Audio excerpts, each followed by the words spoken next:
Good morning, Delray Beach Community Forum. Gregg Weiss here with Sean behind the camera. We are here today on this lovely, little chilly Saturday here at Aloft. We are in our last installment of bringing you the candidates for the March 17th municipal election. We're very proud to bring today Shirley Johnson running for seat 4. And Shirley has been very kind enough to join us today to answer questions that were submitted by you, our members of the forum. So first of all, Shirley, thank you for coming out this morning. We really appreciate it. Thank you. And this is your opportunity just to give like a little bit of an opening segue into our questions and just tell our viewers, tell our members a little bit about you. Very good. Well, good morning, everyone. I'd like to thank Greg and Sean for this opportunity to showcase my candidacy. I am your vice mayor here in Delray Beach on the City Commission. I have been married for 50 years. I have 2 children and 3 beautiful grandchildren. I grew up in Delray Beach, and after graduating Howard University and working for IBM for approximately 26 plus years, I decided I would come back home to serve my community. Delray, as I said, is my hometown. I've lived here for 35 cumulative years, and I've been back since 1997, and since that time I've been serving in one capacity or the other. I started off as president of Paradise Heights, my homeowners association, for 3 years, and then I started doing a lot of the political campaigns, and that kept me quite busy. I tried to run for office in '06 for the City Commission. However, I wasn't successful, and then 11 years later in 2017 I was. I've been serving as your city commissioner, as I said, for 3 years, and I'm asking for another 3 years to continue my campaign and my platform of sensible growth, economic development, the completion of the downtown from I-95 to A1A, and safety for all of our communities, not just one or the other, all of Delray Beach. And like I said, Delray, or like I'd like to say rather, Delray is a 3-time All-America city with diverse cultures and communities. Our city attracts businesses and they thrive. We must ensure that when a business opens in Delray, they stay in Delray. Thank you. I like to hear that. Yes. So we have 4 questions today. The questions range from engagement with our students, our youth. There's 2 questions on economic development, and we have our final question, which will end today on public safety and crime in Delray Beach. So I'm going to start with the first question that was submitted by our members. What specific ideas do you have? What actions would you take to create more opportunity for students in Delray Beach schools? That's a very timely question, especially in lieu of the fact that we had 4 students just recently burn down our train depot. Yeah, it was a very, very sad situation. Very traumatic Absolutely. for all of us who've been here just 1 year, if you know anything about that Sure. history. So when I saw your question, I said, while you are aware that the schools belong to the a special school district, the city does not own any schools. Yeah, it's all controlled on the county level. By the county. Absolutely. And however, Delray Beach has been timely and historic in having programs in the schools and multiple after-school programs that we have, in fact, given a lot of funding to. The Child Care Achievement Centers is one large investment that we have, and they've been very successful. The Milagro Center, the Boys and Girls Club, we don't do investments to that one, but it's here in our community. Sure. And I'd like to give a shout out to C. Ron Allen. He has an excellent program of mentoring the kids and keeping them occupied, because I think that's always what children need. They need to be continuously supervised and have their minds on some adults too. Yeah, well, we could only talk about the children. Okay, fair enough. That was the question. And saying that, I've been working very closely with our District 7 school district member, Dr. Deborah Robinson, and you are probably very well aware that our only school that's physically located, I shouldn't say only school, it's the only unique school that we have physically located in Delray Beach that goes from cradle to the 12th grade. That is our Village Academy. And we're about to embark on what I've always said was missing in our programs, something that allows the students to do more than a 2-year or 4-year college program. And we're going to, at Village Academy, hopefully if it turns out well, we're going to introduce medical assistance careers and the heating and air conditioning for homes and automobiles. Sure. And hopefully we'll be able to expand that program into other areas that are used to be called your technical schools. Absolutely. And I don't believe we have more than 2 in the entire county. And one is in Boca. I can't recall where the other one is, but Boynton, rather, I might have said Boca. But we need something for a lot more of our students. And I believe had those young men been in an area of attention and something they wanted to do, then perhaps our train depot would still be with us. Fair enough, and thank you for that. So the next 2 questions have to do with economic development. Okay. There's a lot of buzz right now about economic development with a lot of things happening nationally, but politics, like the economy, tends to be local. So we have 2 questions that were submitted from our members. The first one is, now that Vin Nolan, Joan Goodrich, and Elizabeth Burrows have left, the Office of Economic Development is without a director and staff. In a city of about 69,000 residents with a budget nearing about $140 million, one could argue that no one is steering the economic ship that's Delray Beach. What are your thoughts on the need for leadership in the area of economic development, and what would you do to facilitate the process of filling these vacancies? Yes, thank you. That's another good question. You just Well, we've your got great audience is members. full Yeah. of great questions. That means they're involved and They are. want to see the city be this kind of city that we all want. Absolutely. On January the 6th, as we're all aware, Mr. George Gretzis became our newest city manager. Yep. My one concern, well, not almost, but from the very day that I gained the dais, we didn't have a permanent city manager. And unfortunately, when we hired Mr. Lozier, who we thought was going to be the one to do it, we were a little disappointed in his not being able to fulfill the duty. So, unfortunately, as I said, we've been without a career city manager since March of 2019. And since that, almost a year. Yeah. It's a year. Yeah. It's a year because it Calendars was March don't the lie. 1st. That's right. And time marches on quickly. And during that period, we lost momentum in the economic development area. We lost Vin. I don't know when we lost Well, that Vin. was a little bit of a while ago, but more recently, Joan and Elizabeth. Joan and Elizabeth. Correct. And I wasn't there when he was there, Sure. so I do know Joan and Elizabeth. And they were working really hard on creating a program that would be available to any new businesses, any new entity that wanted to come to our city. I believe they were doing great work, but in the changes and not having leadership at the city manager's level, as far as someone in the career of being a city manager, we lost them. And I don't know all of the wherewiths and what happened exactly, but I was saddened because I felt that we had momentum and we've lost it. Now, having had Mr. Gretzis on board for only 2 months, I did not think it fair just to pile on because, reasonable. like I said, it's been a while since the city has been stable with a city manager for more than 2 years, harken back to Mr. Harden.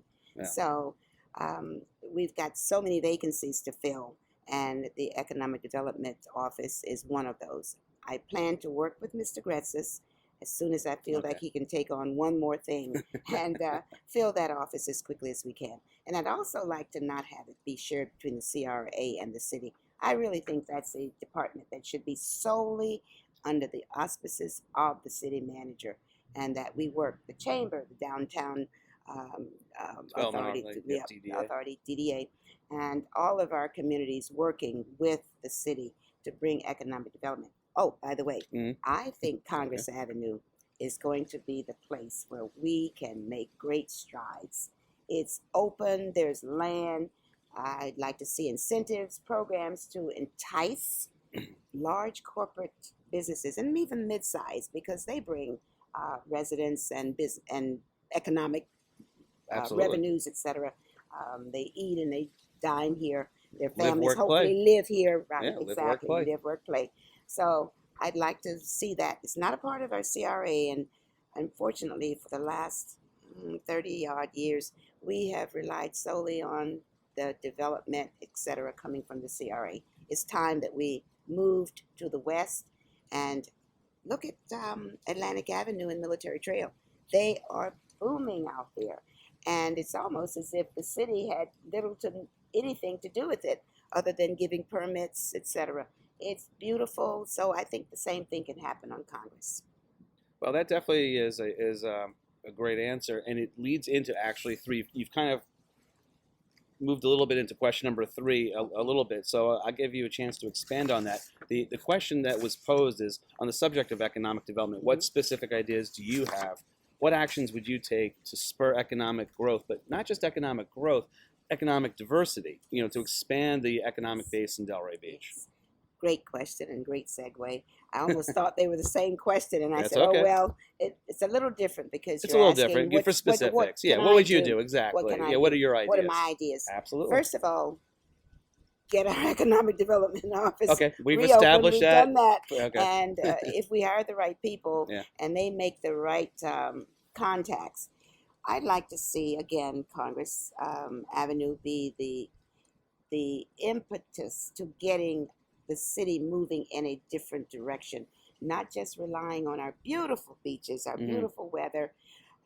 Talk about today, but it's beautiful. It's really beautiful, and not relying exclusively on the entertainment dining area on East Atlantic Avenue. It's wonderful. However, we need to diversify. We really need to. And I'm not an expert in what we need. I think that's something that the citizens, probably your great audience, could come up with some wonderful ideas. Maybe they have contacts. They can reach out and have the businesses become interested in Delray, because we're open for business. We want you here. We want you to come and thrive and stay in Delray. Excellent. So we're going to finish up today with something that, interestingly enough, wasn't spoken a lot about at the actual different forums and debates, but it's definitely been on the mind recently.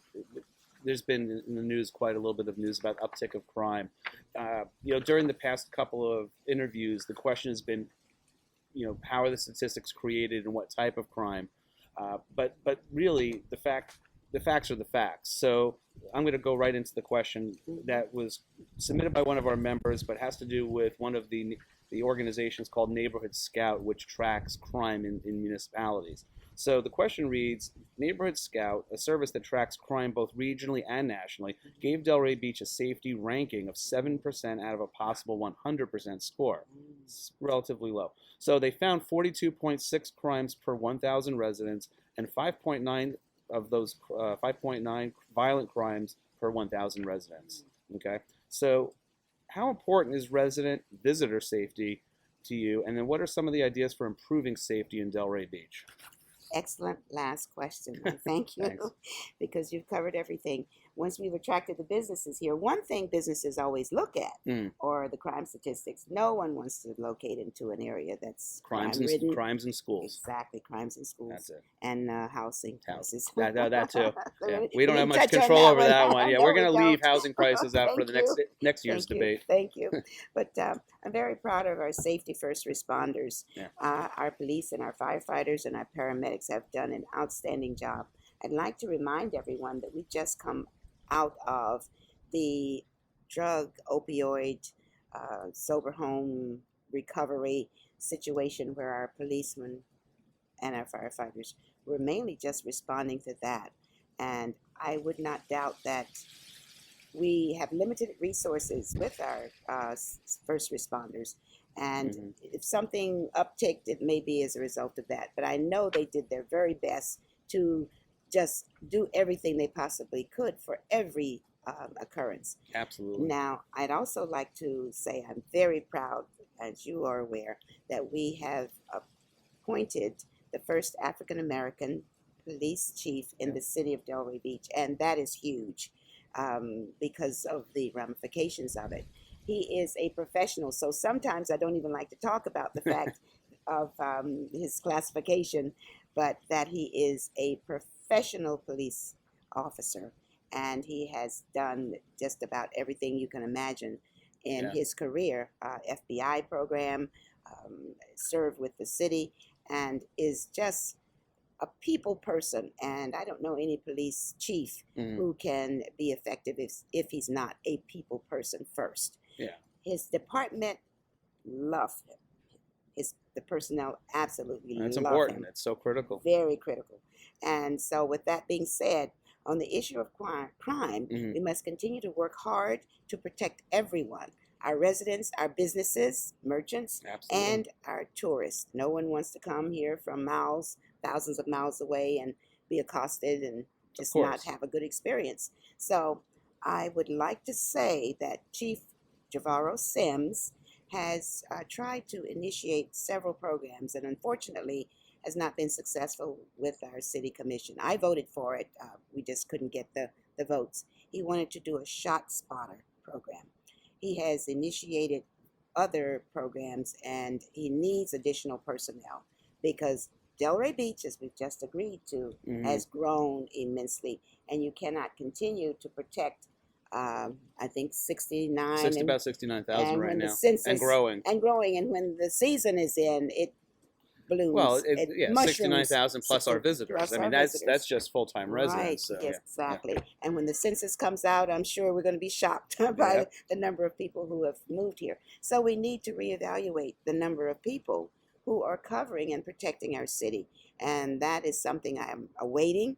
I'm going to be up on the dais, and I'm going to make sure that we have a proportionate amount of people to protect our citizens. I love Chief Sims. He's innovative, he uses technology, and he's approachable, and he's instituted programs for the merchants in order to show them how they can cut down on crime. So he's doing everything he can. Oh, and he's returned to community policing.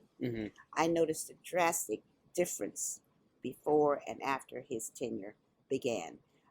The neighborhood quieted down. There had been things that had happened, as you're well aware. And so now we're not in the news, and that's always good. Again, trying to attract our businesses. They read the papers, they do their research. So I'm I'm disappointed and saddened to hear those statistics, but I'm sure he's working as hard as he can. Absolutely. So now you have the opportunity to give a closing statement, say what you like, so all of our members and their friends and family and those who live, work, and play in Delray can hear your vision and your closing statements. Right. Thank you. It's gone quickly. Yeah. Well, time flies when you're having fun. Yes, indeed. I was always a little nervous, of course. I'd like to thank you, Gregg and Sean, for this opportunity and for your audience to take the interest in what's going on in Delray Beach.